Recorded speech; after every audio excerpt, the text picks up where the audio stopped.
नमस्ते साथीहरू, अहिले चाहिँ हामीसँग यो कुकुरको बेल्ट आएको छ।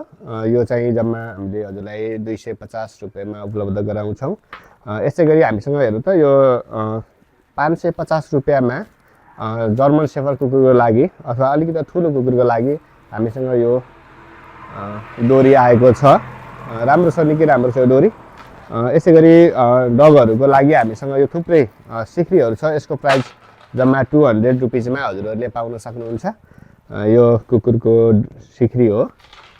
त्यसै गरी हामीसँग यो तरकारी अथवा नर्सरी फार्मको लागि अथवा हजुरहरूको करेसा बारीको लागि यो ट्राईको दरमा यो गड्याउलाको मल हामीसँग भर्मी कम्पोस्ट हामीसँग उपलब्ध छ। यदि हजुरहरूलाई चाहियो भने यो भर्मी कम्पोस्ट हजुरहरूले लान सक्नुहुन्छ। सुपथ मूल्यमा दिनेछौँ। धन्यवाद।